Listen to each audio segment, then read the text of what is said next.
Bonjour à toi et bienvenue sur l'émission En Amour. Moi c'est Nicolas, je suis l'auteur du blog graindecoeur.fr et je te souhaite la bienvenue sur le podcast. Alors aujourd'hui on est le 13 juillet 2022 et c'est l'épisode 62 qui s'intitule, que j'ai appelé Une clé essentielle pour bien vivre son couple. Donc on va explorer ça ensemble, c'est un peu une base, on va voir quelque chose d'assez simple aujourd'hui qui veut pas dire que c'est simpliste ou que c'est facile à mettre en pratique dans sa vie, c'est même plutôt l'inverse.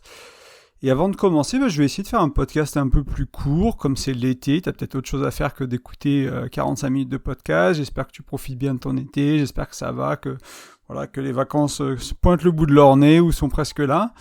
Moi je vais être en vacances tout le mois d'août quasiment, enfin entre stage et famille, etc. C'est pas vraiment... Je vais quand même travailler un peu à distance, mais voilà, tu auras des podcasts tout le mois d'août. Je vais essayer dans les 15 prochains jours d'en enregistrer 4 d'avance, comme ça tu auras de quoi écouter. Mais il se peut qu'il y ait 1 ou 2 semaines, si j'arrive pas à trouver le temps, créer ce temps-là pour faire ces épisodes-là, que tu n'aies pas un podcast par semaine en août.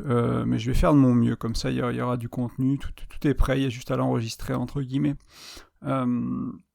Voilà, en tout cas, je te souhaite un bel été. J'espère que tu profites avec ta chérie, en famille, tout seul, peu importe.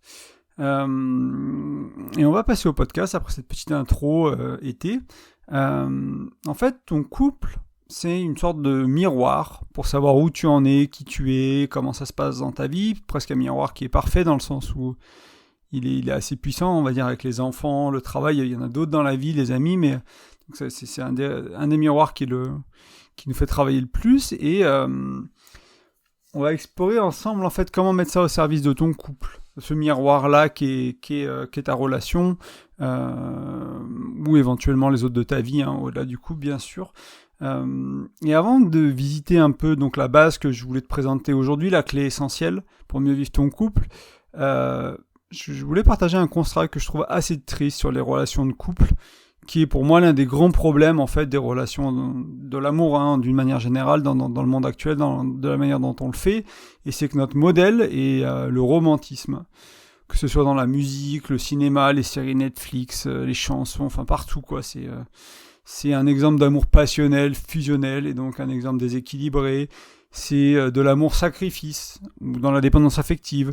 Et pour moi c'est une tromperie en fait que de peindre l'amour ainsi, et de nous faire penser que notre amour à nous, notre relation de couple doit être similaire en fait. Et on n'y réfléchit pas souvent, et pour moi je dirais même que c'est grave. Il y a souvent un axe que je présente, ce côté où il y a le pragmatisme, on va dire, où on choisit son partenaire parce que on a un projet ensemble, on a un certain niveau de vie, on a fait une liste de critères, on n'est pas nécessairement amoureux, mais on va le choisir sur le papier. Il y a le côté très pragmatique de l'amour, il y a aussi la vie au quotidien, le faire, ce qu'on fait tous les jours, et il y a le côté plus romantique, où là, c'est les feelings, c'est l'intuition, c'est le coup de cœur, c'est le coup de foudre, c'est l'énergie, etc. Et la relation, on va dire, plus consciente, plus saine, elle est entre ces deux-là, en fait. On n'est pas que dans le pragmatisme où ça tue l'amour et il n'y a pas de passion, mais on n'est pas que dans le romantisme, parce qu'en général, ça crée des relations un peu explosives, autant dans le bonheur que dans la tristesse et dans la douleur quand elles éclatent. Et voilà, donc, mais notre modèle, ce qu'on nous a montré, c'est vraiment ce côté un peu fusionnel, passionnel, film, et c'est un peu, je trouve ça un peu dommage, que l'une des conséquences, c'est qu'on va errer, pour pas mal d'entre nous, on va errer de relation en relation, et on a peut-être la croyance qu'on va chercher notre moitié, car en fait on pense qu'on n'est qu'un demi, on n'est qu'un demi-être, entre guillemets, on n'est qu'une moitié. On espère trouver l'autre qui nous rendra heureux, parce que c'est un peu comme ça, pareil, que c'est présenté dans ces musiques, dans ces films. Et peut-être qu'on rêve de trouver quelqu'un qui va nous accepter pour qui on est vraiment, en fait. Et ce que je trouve intéressant, c'est que on n'est pas capable, en fait, nous-mêmes, de nous accepter pleinement pour qui on est. Et du coup, la conséquence directe de ça, c'est notre manque de capacité à nous accepter de qui on est, c'est d'avoir une incapacité à le faire pour les autres, en fait. Du coup, on aime, on accepte l'autre avec des conditions, tout simplement. Et ça, c'est pareil, c'est des choses qui sont un peu renforcées par la société et qui je trouve, sont vraiment des gros problèmes pour nos relations de couple. Donc, en d'autres mots, quand on touche aux relations de couple, juste avec ces quelques exemples, on marche un peu sur la tête, on fait un peu tout à l'envers pour moi. Si j'ajoute ne serait-ce que ces 3 points qu'on vient de voir ensemble, le fait qu'on sent qu'une moitié, qu'on va chercher quelqu'un qui va nous rendre heureux, comme si on pouvait pas être heureux tout seul, ou encore le fait qu'on va chercher quelqu'un pour nous accepter comme on est parce qu'on n'est pas capable de l'être, ça paraît déjà ridicule en fait, juste ces 3 points-là mis l'un à la suite des autres, et en fait la liste elle est courte, il y aura tellement d'autres choses à ajouter qui vont pas, que ouais, pour moi c'est vraiment faire les relations à l'envers ou marcher sur la tête au niveau du couple. Et je jette la pierre à personne pour être dans ces travers-là. C'est des choses qu'on nous apprend, c'est des choses qui nous entourent, c'est l'exemple de nos parents des fois, des fois on écoute des chansons et c'est vraiment ce qui nous semble être ça, une relation d'amour. Pendant longtemps moi j'étais là-dedans aussi, quand j'étais plus jeune, j'ai ce côté très romantique de la relation à deux et du couple, et je pense que j'ai gardé une partie de ce romantisme-là, mais il y en a une bonne partie que j'ai jetée à la poubelle aussi pour rééquilibrer et vivre des relations plus saines, plus conscientes, et pas juste folles, on va dire, pas juste des montagnes russes au niveau émotionnel. Parce que je jette la pierre à personne, parce que c'est pas facile à faire les relations de couple. C'est une des choses les plus dures qu'on peut faire. Il y a élever des enfants, il y a créer un business, etc. Mais vraiment il y a des choses comme ça qui sont vraiment très dures, avoir une belle relation avec sa famille. Créer un couple sur la durée, sur 20, 30, 40 ans, garder la complicité, l'intimité, tout ça, c'est des choses qui sont pas données à beaucoup de couples, qui sont très compliquées. Et donc voilà, je te jette pas la pierre si c'est compliqué pour toi, c'est pas facile pour moi aussi. Enfin voilà, je crois que c'est facile pour personne, même si avec le temps, même si avec les outils, ça devient de plus en plus, en fait, tout simplement. C'est comme quand tu apprends à faire, je sais pas moi, du ping-pong, au début c'est galère, et à force de faire des services, de faire des choses, tu te rends compte que tu arrives mieux à jouer, en fait. Et c'est un peu pareil avec tous les domaines de la vie, que ce soit la méditation, la cuisine, les relations de couple, le travail, selon les talents que tu as à développer, etc., etc. Et il faut se rendre compte qu'en fait, tout le monde ne sortira pas de ces schémas que je viens de décrire, ou ceux que j'ai pas décrits justement, et qu'on va rester un peu coincé dans cette matrice du couple et de ces problèmes-là, et on va pas vraiment en sortir, on va en régler qu'une partie d'entre eux, et ça aussi c'est ok. Il faut plusieurs vies des fois pour régler ces problèmes, cette histoire de vieilles âmes et de jeunes âmes, etc., pour ceux à qui ça parle. Mais si déjà nous, dans notre vie à nous, on commence à casser certains schémas, à avancer à ce niveau-là, ça va déjà créer des belles relations, ou du moins qui sont plus agréables à vivre. Et mon invitation, c'est toujours à aller vers le mieux faire, même si c'est pas parfait, même si on règle pas tous les problèmes, même si on n'a pas trouvé toutes les réponses à nos problèmes, il y a souvent une manière de faire le couple, de faire quoi que ce soit dans sa vie, que ce soit une pratique sportive, que ce soit une passion, peu importe, d'aller vers le mieux faire et d'apprendre des outils, encore une fois, des croyances, des cartes de lecture qui vont faire que tu vas réussir à faire des relations de couple de manière plus saine pour toi. Le mieux faire, ça pourrait correspondre à, moi j'aime bien le présenter comme ça, des relations qui te correspondent mieux en fait au qui tu es d'aujourd'hui, dans lesquelles tu peux vivre authentiquement, avec quelqu'un qui peut vivre authentiquement, et une relation qui est un peu plus consciente qui est vivante aussi, qui est vivante en termes de tu te sentir amoureux du désir, pas que sexuel, mais également. Et voilà, de vraiment vivre cette relation qui est belle, qui est intense, et en même temps qui est pas, dans laquelle on se brûle pas les ailes et dans laquelle on s'ennuie pas non plus. Sans être dans les extrêmes, mais entre les deux, avec des hauts et des bas, on va dire, avec des vagues d'élan qui vont peut-être plus dans le romantisme, et des vagues d'élan qui vont peut-être plus dans le pragmatisme, et retrouver une sorte d'équilibre au milieu parfois. Parce que ce qui se passe en fait, c'est quand on a répété des danses que je te parlais un peu au niveau des relations, donc relation après relation, donc quand on a été trop dans le romantisme, qu'on a vécu des relations trop fusionnelles, trop déséquilibrées, avec trop de sacrifices, dans l'indépendance affective, etc., qu'on a pensé qu'on n'était qu'une moitié, qu'on a pensé qu'on trouvait quelqu'un qui nous rendrait heureux parce qu'on peut pas l'être nous-mêmes, etc., on va être un peu blasé de l'amour. Tu as sûrement croisé des personnes qui sont un peu blasées, rincées, lessivées, vraiment. Ça les a fatiguées, quoi. Les relations de couple, ça les a vraiment fatiguées.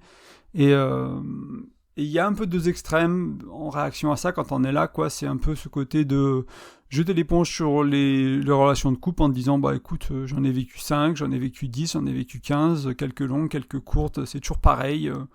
Donc là, on devient un peu un vieux loup, une vieille louve solitaire, on devient un peu on est peut-être très, très indépendant, on devient très indépendant, mais au final, on est incapable de revenir en couple, de refaire une vie à deux, parce qu'on a tellement souffert et on n'a pas réussi à transcender ça, on n'est pas capable d'y retourner. Et du coup, la solution, c'est de vivre tout seul, entre guillemets, c'est de vivre isolé, peut-être avec un cercle d'amis, peut-être avec beaucoup des projets, des passions, des choses qui nous intéressent pour remplir notre vie. Et moi, j'ai croisé des gens comme ça dans ma vie, c'est pas la manière dans laquelle j'ai envie de vivre ma vie. Donc c'est pas quelque chose que je vais promouvoir, on va dire ici, mais c'est aussi quelque chose qui est ok si c'est ton chemin, si c'est quelque chose, il n'y a pas tout le monde qui a envie de passer sa vie en couple. Et ça peut être aussi une belle manière de vivre sa vie, mais pour moi c'est un peu l'un des extrêmes de quand on est blessé en amour. Et l'autre, ça pourrait être de se contenter de peu en fait en amour, donc de rester dans les relations qui sont vides, non épanouissantes, de rester dans des relations peut-être abusives, de rester dans les relations qui ne nous vont pas, parce qu'on va se dire de toute façon, pareil, ça va pas trop bien marché les fois d'avant, je mérite peut-être pas mieux, c'est peut-être comme ça en fait, l'amour, le couple, c'est peut-être comme ça, et du coup on va juste se satisfaire de quelque chose qui est pas épanouissant, qui est pas satisfaisant, qui nous correspond pas. Donc soit on va dans le célibat, dans la solitude, on va dire plutôt, soit on va satisfaire de peu, et ici aussi, moi c'est pas quelque chose que je recommanderais pour ceux qui veulent vivre en couple. Comme je disais un peu plus tôt, dans la vie, on a ce qu'on tolère, et si tu tolères une relation pourrie, tu auras une relation pourrie, probablement. Donc il faut un peu tolérer moins de choses, et trouver quelqu'un avec qui ça va mieux. Mais on va explorer un peu tout ça. Et si tu vis les relations comme ça, si tu vis ces relations d'amour, on va dire déséquilibrées, c'est épuisant, et c'est aussi normal si tu t'apprends pas à faire autrement, d'en arriver à ces deux extrêmes-là, quoi. Soit de vivre dans la solitude, soit d'être dans une relation qui ne te va pas. C'est assez logique, on va dire, comme suite, et aussi je t'en veux pas, c'est juste que tu saches qu'il y a d'autres manières de faire, en fait. Il y a d'autres relations, il y a d'autres qualités de relations, on n'est pas obligé de vivre seul, on n'est pas obligé de vivre dans une relation qui ne nous correspond pas. On peut co-créer avec quelqu'un d'autre une relation qui nous correspond. Et c'est l'invitation de ce blog, c'est l'invitation de ce podcast que tu es en train d'écouter, de Graines de Cœur, donc mon blog, de En Amour, cette émission. C'est vraiment cette idée-là de créer des relations, co-créer des relations qui nous correspondent mieux. Et on va voir aussi un peu ce que ça veut dire un peu plus en détail dans le podcast. Et en fait, je t'ai déjà parlé de pas mal de choses, mais en fait, je suis pas venu là pour te parler de tout ça aujourd'hui. Et en fait, je me demandais si je te disais que le problème est vraiment ailleurs, et que c'est plus important que tout ça. Donc j'aimerais qu'on voit ça ensemble, et je te rappelle qu'aujourd'hui on va avoir une seule clé qui est essentielle pour mieux vivre ton couple, et qui est plus importante de tout ce qu'on vient voir, toutes ces croyances, tous ces dogmes un peu de société, toutes ces manières de faire, toutes ces cultures de société qui plombent nos relations de couple. Et la clé qui est essentielle, que j'aimerais amener maintenant, elle est un peu en deux temps, donc ça pourrait presque être deux clés. J'ai appelé lâcher prise et s'aimer soi-même. Voilà, ça peut paraître assez simple, ça peut paraître peut-être même simpliste, comme je disais au début, mais on va explorer un peu ces deux aspects. Donc le lâcher prise, il y a plusieurs choses. Déjà, ne pas chercher à contrôler l'autre et ne pas chercher à contrôler la relation. Et donc on va être dans l'invitation à accepter l'autre comme il est pleinement. Et simplement accepter l'autre pour ce qu'il est, pour ce qu'il n'est pas, pour ce qu'il amène pas dans la relation. Je vais planter cette graine tout de suite, c'est-à-dire que aller dans cette direction, d'accepter l'autre, ça veut dire que nous devons aller dans cette direction nous-mêmes. Parce qu'on n'est pas capable d'accepter quelqu'un pleinement si on n'est pas capable de s'accepter pleinement. En fait, tu verras, si tu reprends le temps de vraiment regarder, moi je vais te prendre un exemple concret de ma vie à moi. Pendant longtemps, je me suis jugé énormément sur mon physique, sur mon surpoids, sur les périodes où je faisais plus ou moins de sport, etc. J'étais très très dur sur mon physique. Et plus j'étais dur sur mon physique, plus je jugeais ma partenaire sur leur physique, en fait. Ou les filles que je regardais dans la rue, etc. Et je me souviens avoir eu des amis qui me disaient, mais en fait... c'est impossible de te satisfaire au niveau physique chez une nana, il y a toujours un truc à redire en fait. Ça c'était il y a longtemps. Je suis plus du tout comme ça, mais il y a ce côté où même si j'avais loin d'avoir le corps parfait, je voulais le corps parfait pour moi, entre guillemets, qui était dans ma tête.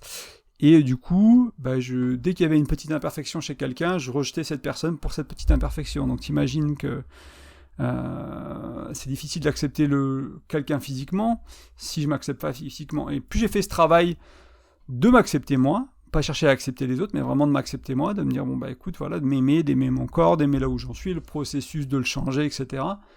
Plus ça a été facile, plus en fait il y avait même plus de questions ou de doutes ou de choses autour du corps de ma partenaire en fait.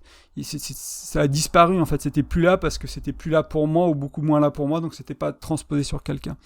Donc voilà, c'est pour te donner un exemple de ce qu'on n'est pas capable de faire pour soi, on le fera pas pour l'autre en général.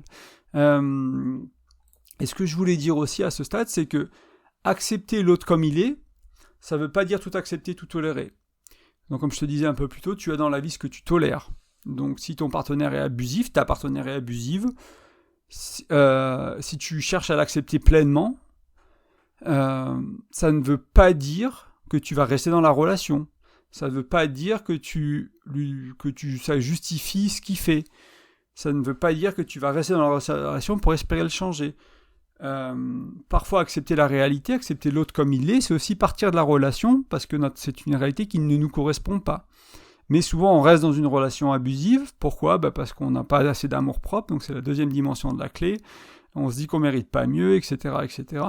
Et où on pense que voilà, on est un peu blasé des relations de couple, on pense que c'est comme ça, c'est le cinquième mec ou nana qui est abusif envers nous et on reste dedans.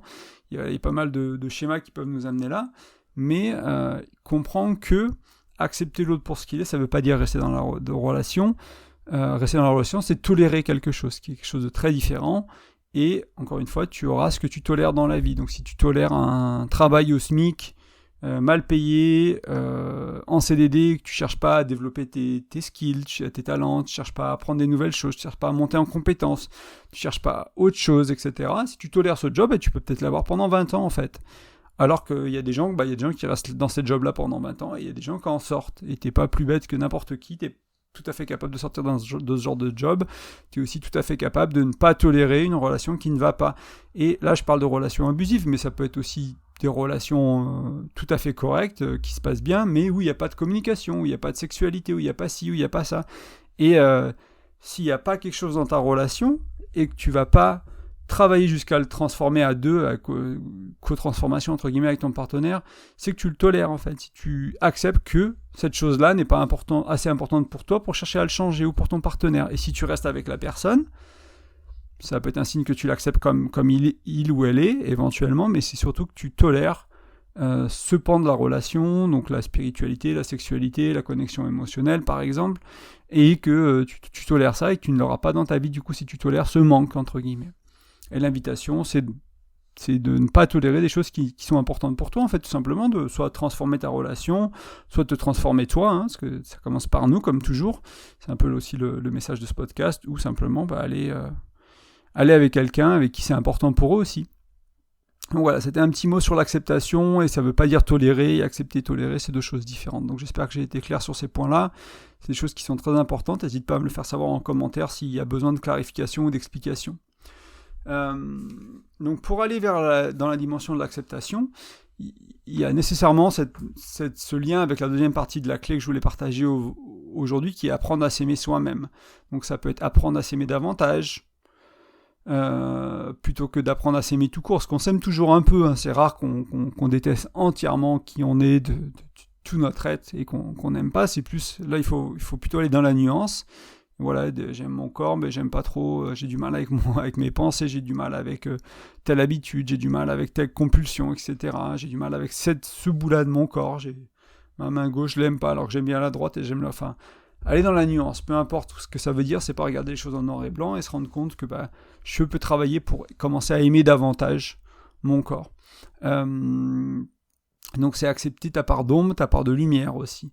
Et à aimer et à accepter, donc ça peut être un début, ça peut être accepter, ensuite aimer, ça peut être l'étape d'après, ce qu'on trouve moche, ce qu'on trouve beau, ce que tu trouves aussi inutile ou reprochable en fait, des choses qu'on peut te reprocher, et faire un peu le point là-dessus, et petit à petit, sur ton chemin, ça peut prendre des années, ça peut prendre une décennie, ça peut prendre plus d'une vie, d'arriver à t'aimer, à t'accepter, et encore une fois là aussi ça veut pas dire que accepter là où j'en suis, pour soi c'est pareil, c'est pas tolérer, c'est pas parce que je me trouve un peu en surpoids que si je m'accepte, je vais tolérer garder surpoids toute ma vie ou l'augmenter.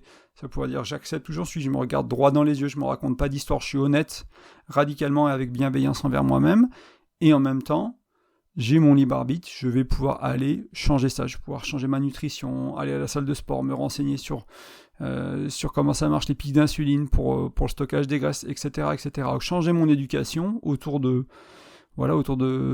l'alimentation, du sport, etc., pour transformer ça et accepter la nouvelle version que je suis en train de devenir, mais pas, encore une fois, j'ai bien dit, de manière radicale et bienveillante, dans le sens où on ne se raconte pas de conneries, on ne se raconte pas d'histoire, mais on ne se fouette pas non plus. Il y a aussi une sorte de petite voix tendre à l'intérieur qui peut être là, qui peut te dire, bon bah écoute, oui t'en es là, c'est pas ce que tu veux, est-ce que c'est important pour toi dans ta vie? Si oui, bah vas-y, tu peux le changer, et mais pas parce que tu t'acceptes pas où t'en es aujourd'hui, tout simplement. Et donc ça, c'était vraiment les deux dimensions de ces clés. Je sais pas si ça vaut le coup d'en parler davantage aujourd'hui, et peut-être qu'en fait à ce stade tu te demandes pourquoi en fait c'est plus important que ce que j'ai énoncé au début. Donc pour rappeler, c'était un peu cette histoire de ce que la société nous inculque entre guillemets autour de la relation de couple, donc les relations fusionnelles, chercher une moitié, chercher quelqu'un qui nous rendra heureux, etc. Pourquoi l'amour propre, entre guillemets, et l'acceptation de soi, c'est plus important? Il y a plusieurs raisons à ça que je voulais mettre en avant aujourd'hui, peut-être qu'il y en a d'autres que toi tu verras, mais déjà, premier point, c'est que d'un point de vue spirituel, en fait, pour beaucoup de gens, c'est un peu notre mission de vie, au final, apprendre à se connaître et à nous aimer, à nous accepter ainsi. C'est aussi simple que ça. Quand moi j'écoutais pas mal de quelques mystiques indiens, des bouddhistes, des gens dans le dev perso, enfin on va tous un peu dans cette direction-là, c'est apprendre à se connaître et apprendre à s'aimer, en fait, qu'on soit plus dans le dev perso intellectuel ou dans la spiritualité. Ça va quand même vachement dans cette direction-là. Et pour certaines voix, c'est ça l'éveil, enfin, entre guillemets, quoi. Et c'est pas quelque chose pour lequel on a été vraiment préparé pour cette mission, parce que on a une société qui juge, qui met dans des cases, qui ne crée pas le temps, l'espace, qui n'apprend pas à faire ce travail. Du coup, c'est compliqué. Mais aussi, et quelque chose qui est très important, c'est qu'on a déjà touché du doigt ça, mais je voulais le remettre clairement ici, c'est que en fait, ton manque d'amour-propre ou la grandeur de ton amour-propre, peu importe où tu en es, va teinter en fait toutes les dimensions de ta relation. C'est comme si ton niveau d'amour-propre, c'est une paire de lunettes que tu as en permanence sur les yeux, tu regardes le monde à travers ces lunettes en fait. Et si tu as peu d'amour-propre, tu vas projeter tout ça sur les autres. Comme je te disais pour le poids tout à l'heure, moi au niveau de mon physique, je trouvais des imperfections, c'est des imperfections que je vois chez les autres, exactement les mêmes, et je projette ça sur les autres, et pendant longtemps, j'ai utilisé d'ailleurs, comme je te disais, que le couple c'est un miroir, pour un peu revenir peut-être là-dessus, au début de la relation avec mon ex-femme, donc il y a 7-8 ans maintenant, il y avait cette idée au début de la relation, dès que je voyais quelque chose chez elle physiquement qui m'interpellait, parce que j'étais dans ce travail-là à l'époque, et je me disais, si je sais pas, je vois son ventre, quelque chose qui a un peu changé, peut-être elle a pris un peu de poids, etc.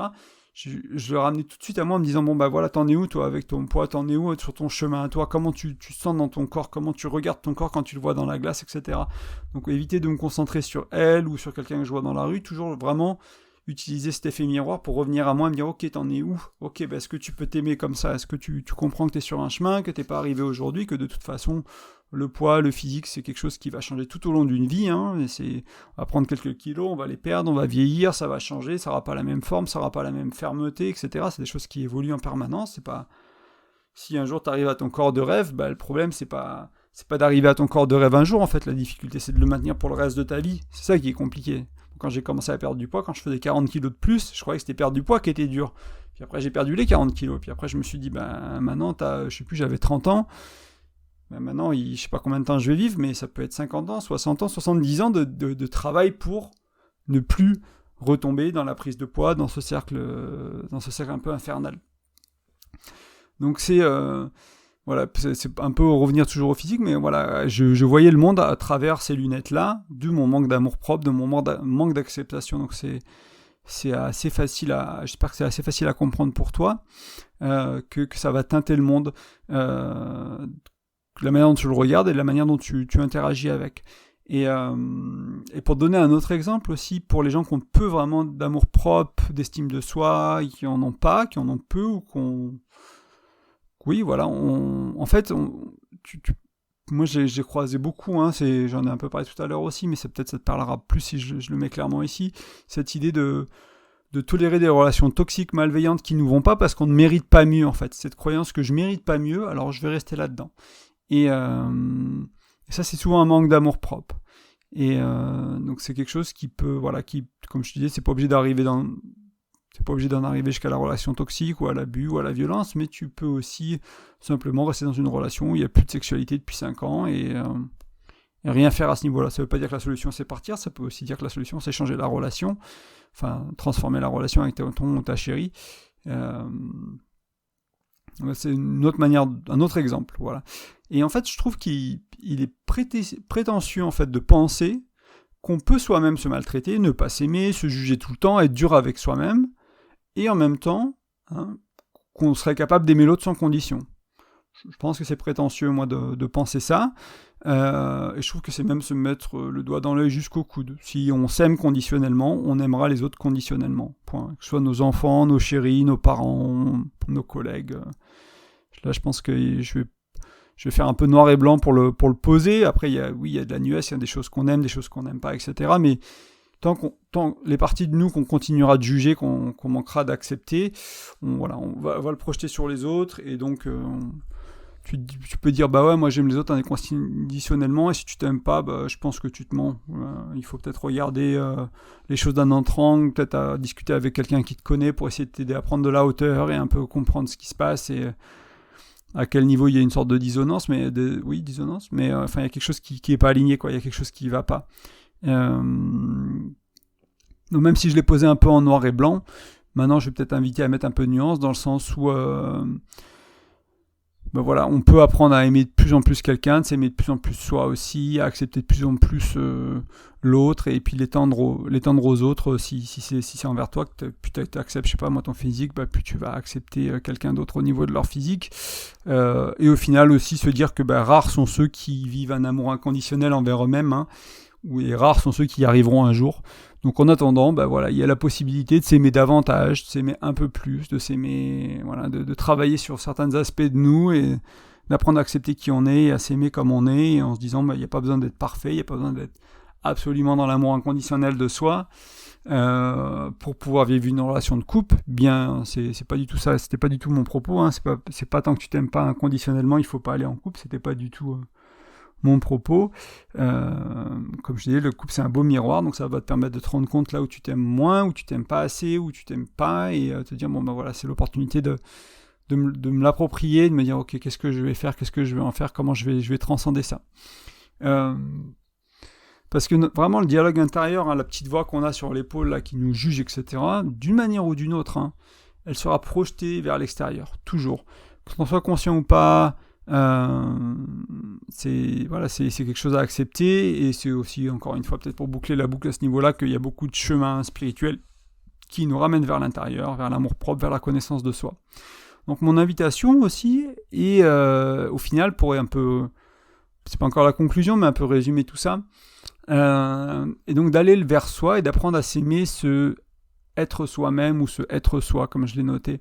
Donc ça peut être de cultiver l'amour propre et une tendresse profonde envers nous-mêmes, de tendre vers un amour inconditionnel, de tendre vers une acceptation totale, de toucher à notre entièreté, d'essayer d'intégrer ces parties-là qui sont pas nécessairement intégrées, qui sont nous, de vivre de manière peut-être plus équilibrée ou plus solide notre alignement, notre ancrage, de l'approfondir, notre ancrage, et d'aller dans cette direction-là. Donc j'ai pas nécessairement pris le temps aujourd'hui de te donner, comme je voulais faire un podcast qui est assez court, on est déjà à une demi-heure, pris le temps de donner plein de clés ou des solutions, comment faire, selon tes croyances, selon tes pratiques, tu vas en trouver plein. Ça peut être une pratique de sport, ça peut être une routine matinale. Moi je fais de la respiration, je fais de la cohérence cardiaque, je fais de la douche froide.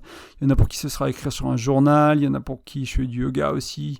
Voilà, il y a plein de pratiques qui vont t'aider à aller dans cette direction-là. Ça peut être des affirmations positives le matin. Voilà, je te donne quelques idées comme ça, mais c'était pas le propos de ce podcast, c'était pas de te donner des solutions et d'explorer les solutions, c'était de t'aider à prendre conscience en fait de l'impact de ces lunettes qui est ce manque d'amour propre ou ou cet amour-propre conditionnel, on va dire, pour pas dire nécessairement que c'est un manque, ça peut être juste qu'il n'est pas complet, il n'est pas intégral, et et que tu te rendes compte aussi, que tu prennes conscience d'utiliser cet effet miroir quand tu projettes quelque chose sur les autres, que tu reproches quelque chose aux autres, que tu juges quelque chose chez quelqu'un, chez ton chéri, chez quelqu'un d'autre, c'est aussi un bon moment pour te dire qu'est-ce que ça veut dire pour moi, dans mon univers à moi, qu'est-ce que ça veut dire quand on critique, quand on juge, c'est un cadeau, qu'est-ce qui se passe pour moi, qu'est-ce que ça veut dire, comment je fais ça envers moi en fait. Donc voilà, donc j'ai pas voulu amener quelque chose de trop compliqué ou d'innovant dans ce podcast. L'idée aussi, on se rend compte que dans le développement personnel, même dans la spiritualité, des fois on va chercher le nouveau, on veut des choses nouvelles, on veut des choses qu'on n'a jamais entendues, et quand on écoute un podcast, une conférence, qu'on va dans un stage et qu'on est là, c'est la même chose, je connaissais déjà. Mais en fait, moi, mon expérience, elle me dit aussi que des fois, il faut aller plus en profondeur avec les choses qu'on connaît déjà, en fait. Il y a un peu ce mantra qui est on pourrait prendre un livre, un peu importe lequel, un livre de développement personnel ou deux, les lire toute notre vie, en fait. Et si vraiment on cherchait à impliquer tout ce qu'il y avait dedans, si c'est un bon livre, ça pourrait prendre une vie, on n'y arriverait pas, parce qu'à chaque lecture, à chaque relecture, toutes les 3 lectures, on comprendrait plus de nuances, on irait plus en profondeur, on comprendrait l'impact que ça a dans notre vie, et après on irait au niveau d'après, etc., etc. Là, c'est un peu l'invitation aussi, c'est de pas te dire, c'est bon, je connais l'amour-propre, machin, c'est prendre un moment, t'arrêter, regarder, ok, où j'en suis, comment je le vis, est-ce que ça a évolué depuis la dernière fois que j'ai regardé, comment j'ai envie d'évoluer là-dessus, et vraiment prendre un peu de temps pour ça, te dire, ok, si j'allais 1 ou 2 niveaux plus en profondeur autour de s'aimer soi-même et d'accepter, de s'accepter, à quoi ça ressemblerait en fait si tu allais 1 ou 2 niveaux de plus en profondeur ou 10 niveaux de plus en profondeur. Voilà, c'est un peu l'invitation. Et si ta vie, encore une fois, le démontre pas, c'est que tu le fais, c'est que tu l'as compris intellectuellement, mais que tu le vis pas. Donc si tu te retrouves à juger tout le temps ton ou ta chérie, à reprocher, etc., tu l'incarnes pas en fait, tu l'as peut-être compris intellectuellement, ta tête l'a compris, mais tu l'incarnes pas. Et pas de jugement, pas de violence, il n'y a pas besoin de se fouetter pour ça, c'est dire ok, je croyais avoir compris, ma vie le démontre pas encore, donc il faut que j'avance là-dessus, quoi. Peut-être qu'on l'a compris aussi, notre vie le démontre, mais qu'en surface, partiellement, avec certaines personnes, dans certaines conditions, dans les jours où ça va bien, etc., etc. Donc l'invitation, c'est d'un peu de regarder ça de manière honnête, radicale et bienveillante, encore une fois. J'espère que ce rappel à l'essentiel, entre guillemets, t'aide à prendre conscience des coins et recoins que peut-être tu n'aimes pas encore, pas vraiment chez toi, et qui demanderaient un peu plus d'attention, des coins qui ont juste besoin d'être visités. Peut-être qu'il faut juste aller les voir. Et puis petit à petit, accepter, petit à petit aimer, petit à petit adorer, pourquoi pas. C'est aussi une option. Et je redis une dernière fois, c'était mon dernier point de conclusion, j'en ai déjà pas mal parlé, mais je pense que c'est important, c'est aussi une invitation pour toi à regarder ce que tu juges chez ton ou ta partenaire. Voilà, c'est parce que ça veut dire que c'est quelque chose que tu juges et tu rejettes chez toi. Donc utilise l'effet miroir pour comprendre un peu où tu en es et voilà, voir les choses en face, tout simplement. Avant qu'on se quitte, déjà, je te remercie de ton écoute. Je t'invite également à mettre une note ou un petit commentaire sur la plateforme de podcast que tu utilises ou un commentaire sur le blog, sur graindecoeur.fr. Et si tu penses que ce podcast il est utile à quelqu'un que tu connais, tout simplement à le partager avec lui ou avec elle. Je propose des accompagnements. Si jamais ce dont j'ai parlé aujourd'hui ou ce dont je parle d'une manière générale sur ce podcast te parle, mais tu as du mal à le mettre en pratique dans ta vie, dans ton couple, je peux accompagner ton couple, je peux accompagner toi tout seul. Et l'idée, c'est de se voir à intervalles réguliers, qu'on fixe ensemble, et de mettre en place ces outils-là, ces pratiques-là, etc. Je ne suis pas psychologue, c'est pas une thérapie qu'on fera, c'est vraiment un accompagnement pour t'aider à implémenter des changements dans ta vie concrets, consciemment, que moi, des choses que souvent ce que je te partage, c'est des choses que j'ai implémentées dans ma vie à moi, tout simplement. Sinon je ne me permettrais pas d'en parler en général si c'est des choses que j'ai pas travaillé, on va dire, que j'ai appris quelque part mais que j'ai pas implémenté, je t'en parle pas. Donc t'aider à faire un peu ce chemin-là, t'accompagner si ça te parle. Donc ça, n'hésite pas à aller sur graindecoeur.fr, toujours. Il y a un onglet accompagnement avec des explications et si jamais tu sais que ça t'intéresse, tu peux juste aller sur le formulaire de contact, m'envoyer un email et puis on peut échanger un peu pour voir si travailler ensemble fait du sens. Et enfin, tu peux aller sur graindecoeur.fr, toujours rentrer ton prénom et ton email et tu vas recevoir mon e-book. C'est un e-book qui a 5 conseils de communication, des conseils pratiques pour t'aider à vraiment améliorer ta communication relativement rapidement, selon ta capacité à les implémenter, à les suivre. Mais c'est pas des choses trop compliquées, c'est des choses qui peuvent être utilisées rapidement et en plus qui peuvent être très profondes aussi et changer d'autres dimensions de ta vie, bien au-delà du couple. Mais la surface est déjà très intéressante de ces outils-là, et si tu vas en profondeur, si tu creuses de plusieurs niveaux, tu vas voir qu'ils sont vraiment puissants. Donc ça, c'est un e-book gratuit que je t'offre. Si tu laisses ton nom et ton prénom, comme ça tu rentres, tu vas pouvoir aussi te joindre à la newsletter, recevoir mes emails, etc. Savoir un peu ce qui se passe. Mais c'est tout pour aujourd'hui. Je te souhaite un super été. Je te dis à la semaine prochaine. Salut.